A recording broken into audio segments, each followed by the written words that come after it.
एक शहर में दो वैज्ञानिक दोस्त रहते थे। एक का नाम आकाश और दूसरे का नाम था रवि। वो दोनों ही वैज्ञानिक थे और एक ही कंपनी में जॉब करते थे।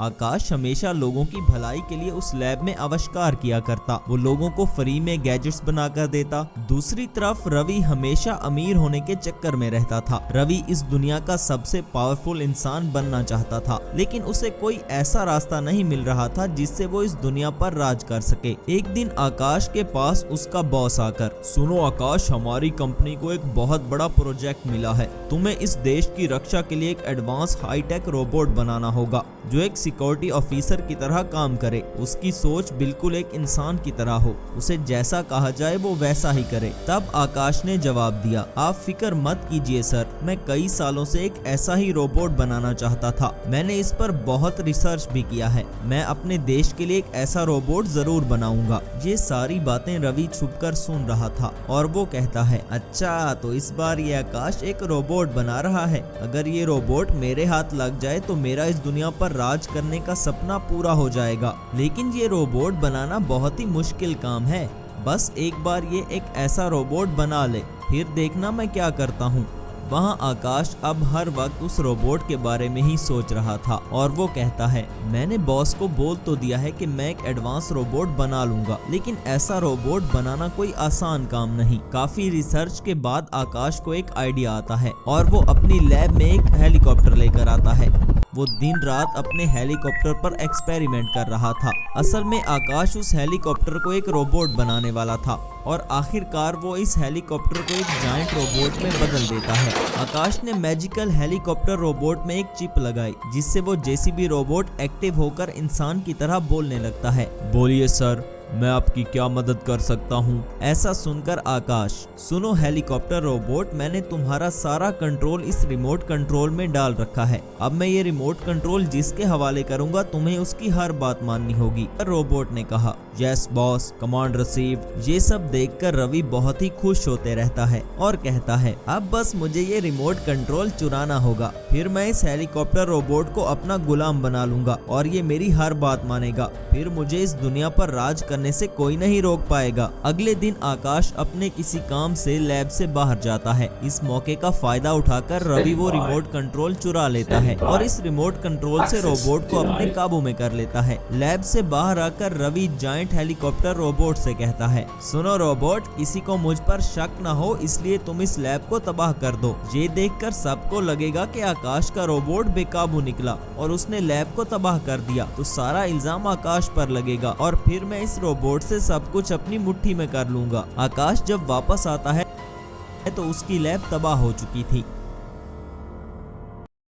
तब आकाश का बॉस भी वहां आता है और कहता है, अरे आकाश, ये तुमने कैसा रोबोट बनाया है? इसने तो हमारी लैब को ही उड़ा दिया और अब वो किसी को नहीं छोड़ेगा। इस सब के जिम्मेदार तुम हो। ये सुनकर आकाश ने जवाब दिया, सर, जब मैं लैब से बाहर जा रहा था तो मैंने देखा कि रवि भी वहीं था और मैं अपना रिमोट कंट्रोल उसी लैब में भूल गया था। मुझे तो लगता है ये सारा किया धरा रवि का है। वहाँ रवि को हेलीकॉप्टर रोबोट मिल चुका था। रवि उस रोबोट को लेकर अपने गाँव में आता है और कहता है, सबसे पहले तो मैं अपने गांव पर राज करूंगा। सब लोगों से उनकी दौलत, जमीन, सब कुछ छीनकर बहुत धनवान बन जाऊंगा। तब रवि अपने रोबोट को कमांड देता है, हेलीकॉप्टर रोबोट, गांव के सब लोगों को तुमसे डरना चाहिए। जाकर अपना आतंक फैला दो। गांव के सरपंच के घर को भी तोड़ दो। तब वो जायंट हेलीकॉप्टर रोबोट सरपंच के घर को तोड़ देता है और अपना आतंक फैलाने के लिए गाँव में इधर उधर भागने लगता है। ये देखकर एक गाँव वाला, अरे बाप रे बाप, ये इतना बड़ा रोबोट हमारे गांव में कहां से आ गया?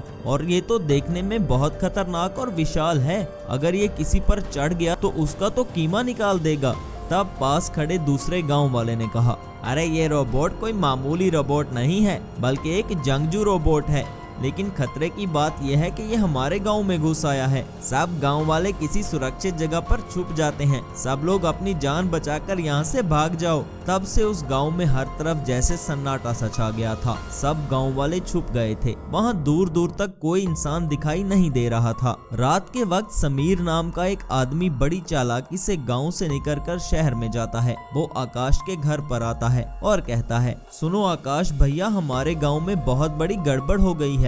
वहाँ एक विशाल रोबोट घुस आया है। उसे देखकर डर के मारे सब गांव के लोग छुप गए हैं। ये सुनकर आकाश ने कहा, मुझे मालूम था कि ये सब काम उस रवि का ही है, क्योंकि वो हमेशा से हमारे गांव पर राज करना चाहता था, इसलिए वो जेसीबी रोबोट को लेकर हमारे गांव में गया है। ये सुनकर बॉस ने कहा, हाँ मैं जान गया हूँ कि ये सारा किया धरा उस रवि का ही है। मैं उसे कानून के हवाले कर दूंगा, लेकिन अब हमें मिलकर इस गांव के लोगों की जान जेसीबी रोबोट से बचानी होगी। ये सुनकर आकाश ने कहा, सर मुझे कुछ समझ नहीं आ रहा। आप तो जानते हैं कि वो हेलीकॉप्टर रोबोट कितना पावरफुल है, इसे रोकना आसान काम नहीं होगा। तब बॉस ने कहा, मैं जानता हूँ आकाश कि ये आसान नहीं होगा, लेकिन मेरे पास एक आइडिया है। आकाश का बॉस पुलिस को कॉल करके रोबोट का ध्यान भटकाने के लिए भेजता है और वो आकाश से कहता है, आकाश अब तुम ही इस दुनिया का सर्वनाश होने से बचा सकते हो, जैसे तुमने वो पावरफुल हेलीकॉप्टर रोबोट बनाया था। मैं चाहता हूँ कि तुम अब उससे भी ज्यादा पावरफुल रोबोट बनाओ जो इस जेसीबी रोबोट को डिस्ट्रॉय कर सके। ऐसा सुनकर आकाश अपने बॉस से एक पावरफुल आर्मर्ड टैंक की डिमांड करता है। आर्मर्ड टैंक को लैब में लाया जाता है। तब आकाश उस टैंक को एक रोबोट में बदलने की ठान लेता है। वहाँ उस हेलीकॉप्टर रोबोट को रोकने के लिए पुलिस की कुछ गाड़ियाँ गाँव में जाती हैं। तब हेलीकॉप्टर रोबोट पुलिस वालों से कहता है, खबरदार अगर किसी ने आगे बढ़ने की कोशिश की तो वो अपनी जान से जाएगा। लेकिन पुलिस लोगों की जान बचाने के लिए आगे बढ़ती है। तब वो रोबोट पुलिस की गाड़ियों को तबाह कर देता है। ये सब देखकर रवि ने कहा, मेरे हेलीकॉप्टर रोबोट को रोकना किसी इंसान के बस की बात नहीं। तब उसने अपने हेलीकॉप्टर रोबोट से कहा, हेलीकॉप्टर रोबोट लगता है गांव के लोग हमसे डरकर कहीं भाग गए हैं। अब मुझे ये सारी जमीन खाली चाहिए, इसमें अपने लिए मैं एक लैब बनाऊंगा। तुम जाकर सारे गाँव के घरों को तोड़ डालो। रोबोट सारे गाँव के घरों को तोड़ रहा था। वहाँ दूसरी तरफ आकाश टैंक रोबोट बनाने में कामयाब हो जाता है और उस टैंक में एक एडवांस और ज्यादा पावरफुल चिप लगाता है, जिससे वो टैंक रोबोट एक्टिवेट हो जाता है। आर्मर्ड टैंक रोबोट गांव में जाता है। तब उसका सामना हेलीकॉप्टर रोबोट से होता है। तब आकाश रवि को देखकर कहता है, मुझे पता था गद्दार इंसान, ये तुम्हारा ही काम होगा। अब देखो मेरा ये टैंक रोबोट तुम्हें कैसे सबक सिखाता है। Armoured tank robot helicopter robot पर हमला कर देता है और उसे एक ही बार में खत्म कर देता है। इस तरह आर्मर्ड टैंक रोबोट सब गांव वालों के लिए एक मसीहा बन जाता है। एक शहर में सूर्या नाम का एक आदमी रहता था। वो इस शहर का सबसे बड़ा साइंटिस्ट था। एक दिन शहर की सरकार सूर्या को अपने पास बुलाती है। सूर्या भी उनकी बात सुनने के लिए उनके पास चला जाता है। वहाँ प्राइम मिनिस्टर ने कहा, सूर्या हमने सुना है हमारे शहर के पास एक स्पेसशिप उतरा है और हमें पूरा यकीन है कि ये स्पेसशिप किसी दूसरे ग्रह से आई है। हमें खबर मिली है कि इस स्पेसशिप में से एक खौफनाक एलियन हमारी धरती पर आया है। मुझे डर है कि वो एलियन हमारे शहर को तबाह न कर दे। उसके आने से हम सब की जान को खतरा हो सकता है। ये सुनकर सूर्या ने कहा, सर मैं आपके लिए क्या कर सकता हूँ, हुक्म कीजिए। तब प्राइम मिनिस्टर ने कहा, आपको हमारे लिए एक ऐसा रोबोट बनाना होगा जो इस एलियन का मुकाबला करके उसे खत्म कर सके, क्योंकि हमारी आर्मी भी उस एलियन का मुकाबला नहीं कर पाएगी। ये सुनकर सूर्या ने कहा, एक रोबोट, लेकिन सर उसके लिए बहुत टाइम लगेगा और कोई गड़बड़ भी हो सकती है।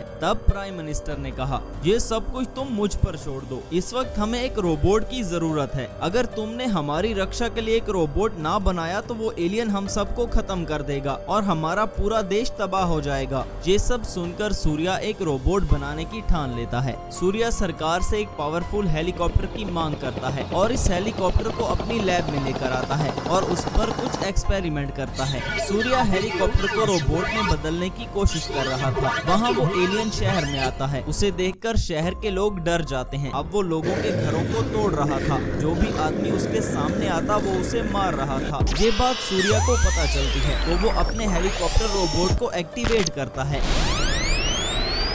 हेलीकॉप्टर रोबोट लोगों को बचाने के लिए शहर में आता है। तब उसका सामना एलियन से होता है। हेलीकॉप्टर रोबोट और एलियन में जंग होती है, जिसमें सूर्या का रोबोट उस एलियन को खत्म कर देता है। तरह सूर्या का वो हेलीकॉप्टर शहर का हीरो बन जाता है। अब शहर से एलियन का खतरा पूरी तरह टल चुका था। उसी शहर में एक और साइंटिस्ट भी रहता था। वो सूर्या के बनाए हुए हेलीकॉप्टर रोबोट को अपना बनाना चाहता था ताकि वो हेलीकॉप्टर रोबोट की ताकत से इस शहर पर राज कर सके। अगले दिन वो प्राइम मिनिस्टर के पास आता है और कहता है, सर एलियन का खतरा तो टल गया है, लेकिन हमारा शहर अभी भी खतरे में है। ये सुनकर प्राइम मिनिस्टर ने कहा, अरे क्या मतलब, अब हमारे शहर को कौन सा खतरा है? ये सुनकर वो गद्दार आदमी कहता है, सर अब हमारे शहर के लिए वो हेलीकॉप्टर रोबोट खतरा बन सकता है। हमें इस रोबोट को डीएक्टिवेट कर देना चाहिए ताकि वो रोबोट किसी को कोई नुकसान न पहुंचा सके। प्राइम मिनिस्टर सूर्या को अपने पास बुलाते हैं और कहते हैं, सूर्या हमें तुम्हारे हेलीकॉप्टर रोबोट को डीएक्टिवेट करना होगा। ये सुनकर सूर्या ने कहा, ये आप क्या कह रहे हैं सर? इस रोबोट ने तो हम सब की जान बचाई है, इस शहर को बचाया है और इस देश को भी बचाया है। आपको याद है ना, हमारा शहर तबाही के कगार पे खड़ा था, तब इस हेलीकॉप्टर रोबोट ने हमारे शहर की रक्षा की है। प्राइम मिनिस्टर उस गद्दार साइंटिस्ट की बातों में आ चुके थे, इसलिए वो कहते हैं, हाँ ठीक है सूर्या के इस रोबोट ने हम सबको बचाया है, लेकिन ये एक मशीन है, हमें इस पर भरोसा नहीं करना चाहिए। ये कभी भी किसी को भी नुकसान पहुंचा सकता है, इसलिए मैं तुम्हें ये ऑर्डर देता हूँ, तुम इस रोबोट को अपने साथ ले जाओ और इसे रोबोटिक जेल में बंद कर दो। ये सुनकर सूर्या ने कहा, सर इस रोबोट को बनाने के लिए मैंने बहुत मेहनत की है, मैं ये रोबोट किसी के हवाले नहीं करूँगा। तब प्राइम मिनिस्टर ने कहा, ठीक है सूर्या, अगर तुम ये रोबोट मेरे हवाले नहीं करते तो तुम्हें इस रोबोट को डिस्ट्रॉय करना होगा। तब सूर्या ने कहा, ठीक है सर, मैं ये रोबोट डिस्ट्रॉय कर दूंगा, लेकिन आपके हवाले नहीं करूंगा। सूर्या अपना वो रोबोट डिस्ट्रॉय करके एक कबाड़ खाने में फेंक देता है। वहाँ वो साइंटिस्ट बहुत खुश हो रहा था और वो कहता है, अरे इस हेलीकॉप्टर की वजह से मैं इस शहर पर राज नहीं कर पा रहा था, अब मैं एक ट्रांसफॉर्मर रोबोट बनाकर इस शहर पर राज करूंगा, अब मुझे कोई रोकने वाला नहीं। वहाँ बेचारा सूर्या भी बहुत परेशान था और वो कहता है, मैं तो इस शहर की रक्षा करना चाहता था, लेकिन अब अगर इस शहर पर कोई मुसीबत आई तो मैं कुछ नहीं कर पाऊंगा, क्योंकि मेरा हेलीकॉप्टर रोबोट अब एक कबाड़ खाने में पड़ा है। एक दिन अचानक से आसमानी बिजली हेलीकॉप्टर रोबोट के पार्ट्स पर गिरती है, जिसकी वजह से वो रोबोट जुट जाता है और फिर से हेलीकॉप्टर रोबोट बन चुका था। वहाँ वो गद्दार साइंटिस्ट अपने ट्रांसफार्मर रोबोट को एक्टिवेट कर देता है और उस शहर में तबाही मचाने के लिए भेज देता है। ट्रांसफार्मर रोबोट शहर में जाकर तबाही मचा रहा था। आर्मी उस ट्रांसफार्मर रोबोट को रोकने की कोशिश करती है, लेकिन वो बहुत शक्तिशाली था। सूर्या को भी पता चल चुका था कि इस सब के पीछे उस गद्दार साइंटिस्ट का हाथ है, इसलिए वो प्राइम मिनिस्टर के पास जाकर उस गद्दार साइंटिस्ट के बारे में सब कुछ बताता है और कहता है, सर माफ कीजिए, आपने हेलीकॉप्टर रोबोट को डिस्ट्रॉय करके अच्छा नहीं किया, अब हमारे शहर को तबाह होने से कोई नहीं बचा सकता। तब प्राइम मिनिस्टर ने कहा, क्या तुम वैसा एक और हेलीकॉप्टर रोबोट बना सकते हो? ये सुनकर सूर्या ने जवाब दिया, नहीं सर, इस पर बहुत ज्यादा टाइम लग जाएगा, अब हमें कोई नहीं बचा सकता, वो ट्रांसफार्मर रोबोट हमें नहीं छोड़ेगा। तब प्राइम मिनिस्टर ने कहा, मुझे उस गद्दार साइंटिस्ट की बातों में आकर हेलीकॉप्टर रोबोट को डिस्ट्रॉय नहीं करना चाहिए था, आखिरकार वो हमारा हीरो था। लेकिन हेलीकॉप्टर रोबोट सच में एक हीरो था, इसलिए वो दोबारा शहर में आता है। उसे देखकर ट्रांसफार्मर रोबोट हेलीकॉप्टर रोबोट पर हमला कर देता है। काफी देर की लड़ाई के बाद हेलीकॉप्टर रोबोट ट्रांसफार्मर रोबोट को खत्म कर देता है